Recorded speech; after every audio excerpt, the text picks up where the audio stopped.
Quality study अकॅडमीच्या YouTube चॅनलवर तुमच्या सर्वांचे स्वागत आहे विद्यार्थी मित्रांनो. आज 13 डिसेंबरचे आपण चालू घडामोडीचे प्रश्न पाहूया. हे प्रश्न MCQ स्वरूपात असतील. या सिरीजमध्ये आपण एक्झाम पॉईंट ऑफ व्ह्यूनं महत्त्वाचा टॉपिक पण पाहतो.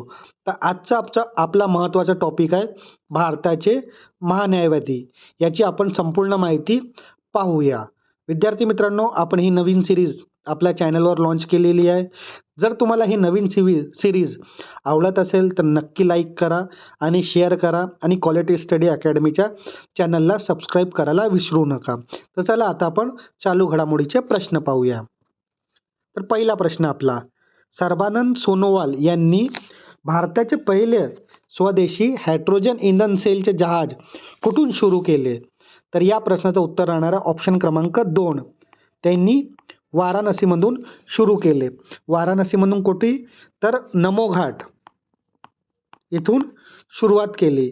तर हे भारत सरकारची हरित नौका योजना अंतर्गत तयार केलेली जहाज आहे. ही बनवली कोण आहे? तर कोचीन शिपयार्डने ही जहाज बनवलेली आहे. ही भारताच्या तंत्रज्ञान पूर्णपणे स्वदेशी आहे आणि प्रवासी क्षमता किती? 50 एवढी प्रवासी क्षमता आहे आणि प्रवासी वेळ हे 8 तास याची प्रवासी वेळ आहे. आणखी भारत आता चीन, नॉर्वे, नेदरलँड आणि जापानसारख्या देशामध्ये त्यांचा समावेश झालेला आहे. तर ही पहिली स्वदेशी हायड्रोजन इंधन सेलची जहाज आहे. त्यानंतर पुढला प्रश्न, जल जीवन मिशन अंतर्गत ग्रामीण पाणी पुरवठा पायाभूत सुविधांचे व्यवस्थापन करण्यासाठी कोणते ॲप लॉन्च करण्यात आले? तर या प्रश्नाचं उत्तर राहणार आहे ऑप्शन क्रमांक 2. सुजलाम भारत हे ॲप लॉन्च करण्यात आले. त्यानंतर पुढला प्रश्न, न्यायव्यवस्थात AI म्हणजे आर्टिफिशियल इंटेलिजन्सच्या वापरावर देखरेख करण्यासाठी पुनर्गठित AI समितीचे अध्यक्षपदी कोणाची नियुक्ती करण्यात आली? तर या प्रश्नाचं उत्तर राहणार आहे आपला ऑप्शन क्रमांक 3. PS नरसिम्हा यांची नियुक्ती करण्यात आली. त्यानंतर पुढला प्रश्न, कोणत्या मंत्रालयानं भारत वन पोर्टल सुरू केले आहे? तर या प्रश्नाचं उत्तर राहणार आहे आपला ऑप्शन क्रमांक 3. जलशक्ती मंत्रालयानं भारत वन पोर्टल सुरू केलेलं आहे. त्यानंतर पुढला प्रश्न, 2025साठी संयुक्त राष्ट्रसंघाचे चॅम्पियन्स ऑफ दी अर्थ पुरस्काराने कोणाला सन्मानित करण्यात आले? तर या प्रश्नाचं उत्तर राहणार आहे आपला ऑप्शन क्रमांक 3. सुप्रिया शाहू यांना चॅम्पियन ऑफ दी अर्थ पुरस्काराने सन्मानित करण्यात आले. त्यानंतर पुढला प्रश्न, FIH हॉकी पुरुष कनिष्ठ विश्वचषक 2025चा विजेता संघ कोणता आहे? या प्रश्नाचं उत्तर राहणार आहे आपला ऑप्शन क्रमांक 4. Germany. FIH hockey men's junior world कपचा विजेता संघ ठरलेला आहे. त्यांनी स्पेनला 3-2 नॉकआउट शूटआउटमध्ये हरवलेला आहे आणि भारताला ब्रॉन्झ मेडल मिळालेला आहे. तर विजेतेपद कोण पटकावलेले आहे? तर जर्मनी आणि भारताला ब्रॉन्झ पदक मिळालेले आहे. त्यानंतर पुढला प्रश्न, नुकताच कोणत्या राज्याच्या पोलिसांनी महिलांच्या सुरक्षेसाठी सर्व जिल्ह्यामध्ये अभया ब्रिगेड हा उपक्रम सुरू केलेला आहे? तर या प्रश्नाचं उत्तर राहणार आहे ऑप्शन क्रमांक 2. बिहार राज्याने अभया ब्रिगेड सुरू केलेले आहे महिलांच्या सुरक्षेसाठी. त्यानंतर पुढला प्रश्न, मियामी क्लबच्या स्ट्रायकर लिओनेल मेसी याला मेजर लीग स्कॉरर या सलग दुसऱ्यांदा कोणत्या पुरस्कार जाहीर झालेला आहे? तर या प्रश्नाचं उत्तर राहणार आहे आपला ऑप्शन क्रमांक 3. मोस्ट व्हॅल्युएबल प्लेयर हा पुरस्कार मेसीला मिळाला आहे. त्यानंतर पुढला प्रश्न, आंतरराष्ट्रीय क्रिकेट परिषदेने ICC 10 डिसेंबर 2025 रोजी जाहीर केलेले एकदिवसीय फलंदाजी क्रमवारीत पहिल्या स्थानी कोणता खेळाडू आहे? तर या प्रश्नाचं उत्तर राहणार आहे आपला ऑप्शन क्रमांक 3, रोहित शर्मा. 10 डिसेंबर 2025 रोजी एकदिवसीय फलंदाजी क्रमवारीत पहिल्या क्रमांकावर रोहित शर्मा हा खेळाडू आहे. दुसऱ्या क्रमांकावर कोण आहे? सेकंड नंबरवर. तर सेकंड नंबरवर कोहली आहे. विराट कोहली सेकंड नंबरवर आहे.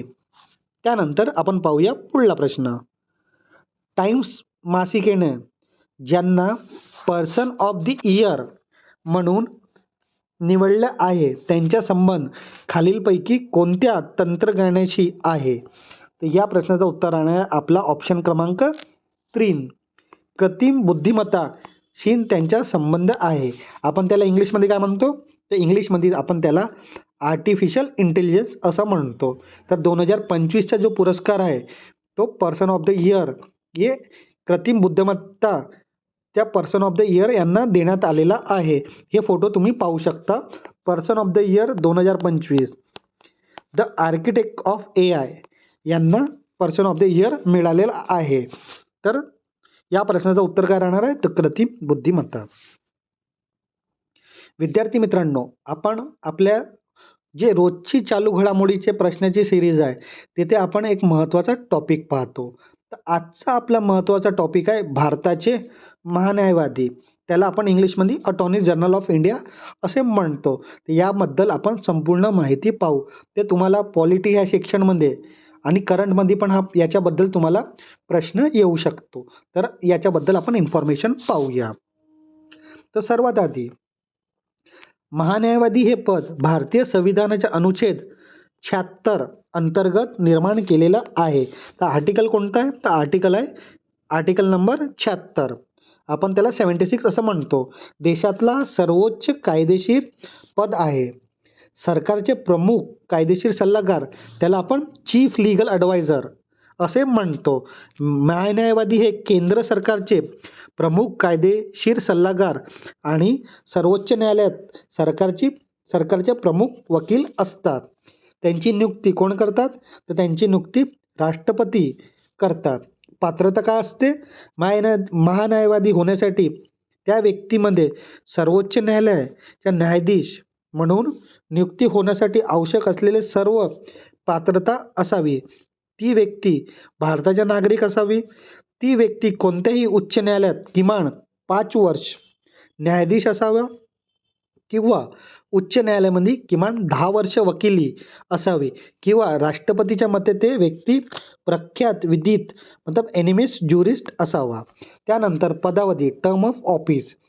संविधानात महान्यायवादी पदाची कालावधी हे निश्चित केली नाही. ते राष्ट्रपतीच्या मर्जी असेपर्यंत during the pleasure of the president पदावर राहू शकतो.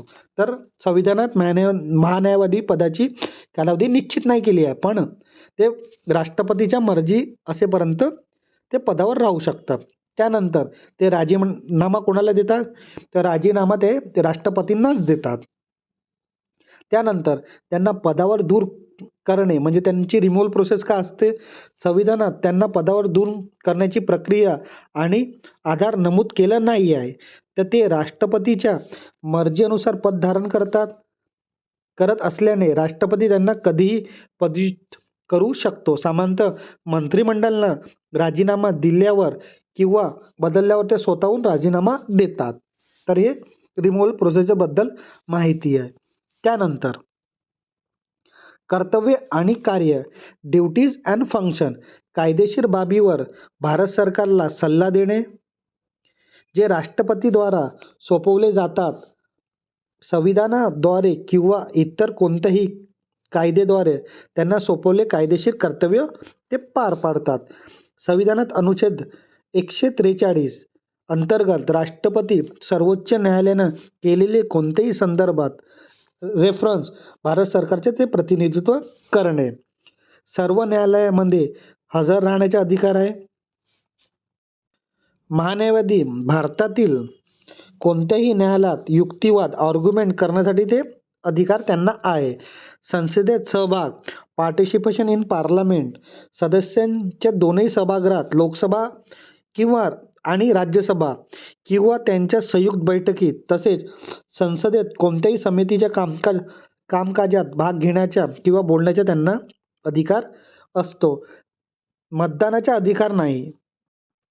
त्यांना भाग घेण्याचा तर अधिकार आहे, पण मतदानाचा अधिकार नाही आहे. No right to vote. संसदेत कामकाजात भाग घेत असताना त्यांना मतदान करण्याचा अधिकार नसतो. अनुच्छेद 88 मध्ये त्यांचा अधिकार त्यांना मतदानाचा नसतो.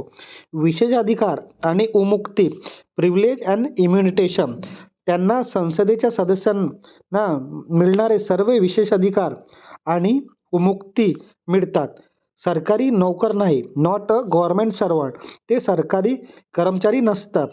त्यामुळे त्यांना खाजगी कायदेशीर सल्लामसलत प्रायव्हेट लीगल प्रॅक्टिस करण्यात प्रतिबंध नाही, पण त्यासाठी काही मर्यादा आहेत. लिमिटेशन. भारत सरकारविरुद्ध कोणत्याही प्रकरणात सल्ला देऊ शकत नाही किंवा बाजू मांडू शकत नाही. भारत सरकारचे परवानगीशिवाय फौजदारी क्रिमिनल खटल्यामध्ये आरोपींचा बचाव करू शकत नाही. हे त्यांचे लिमिटेशन आहेत महान्यायवादीचे. त्यानंतर पहिले महान्यायवादी फर्स्ट अटॉर्नी जनरल हे कोण होते? MC सेटलवॉर्ड. हे सर्वाधिक काळ या पदावर राहिलेले पण होते. सध्याचे अटॉर्नी जनरल कोण आहेत? तर R व्यंकटरामणी हे सध्याचे अटॉर्नी जनरल आहेत, म्हणजे महान्यायवादी आहेत. ते भारताचे कितवे महान्यायवादी आहेत? तर भारताचे ते 16वे महान्यायवादी आहेत. ते तुम्ही पाहू शकता. तर विद्यार्थी मित्रांनो, हे एक्झाम पॉईंट ऑफ व्ह्यू खूप महत्त्वाची इन्फॉर्मेशन आहे भारताच्या महान्यायवादीबद्दल. तर येणाऱ्या एक्झाममध्ये तुम्हाला काही स्टेटमेंट दिले राहतील, ते स्टेटमेंट चुकीचे आहे की करेक्ट आहे त्याबद्दल तुम्हाला ऑप्शन दिले राहतील आणि ते स्टेटमेंट तुम्हाला ओळखायचे राहतील. तर याबद्दल ही जी माहिती दिलेली आहे ती माहिती खूप इम्पॉर्टंट आहे. तर तुम्ही एक्झाम पॉईंट ऑफ व्ह्यूने ही माहिती लक्षात ठेवा. तर विद्यार्थी मित्रांनो, आपण आपल्या क्वालिटी स्टडी अकॅडमीच्या यूट्यूब चॅनलवर ही नवीन सिरीज लॉन्च केलेली आहे, चालू घडामोडीच्या प्रश्नाची सिरीज. तर तुम्हाला ही सिरीज जर आवडत असेल तर नक्की तुम्ही याला लाईक करा. हे दररोज येणारी सिरीज आहे. तुम्हाला दररोज आपल्या चॅनलवर याबद्दल चालू घडामोडीचे प्रश्नाची सिरीज तुम्हाला रोज आपल्या चॅनलवर उपलब्ध करून मिळणार. तर हे सिरीज तुम्हाला जर आवडत असेल तर नक्की लाईक करा, शेअर पण करा आणि आपल्या क्वालिटी स्टडी अकॅडमीच्या चॅनलला सबस्क्राईब करायला विसरू नका. धन्यवाद.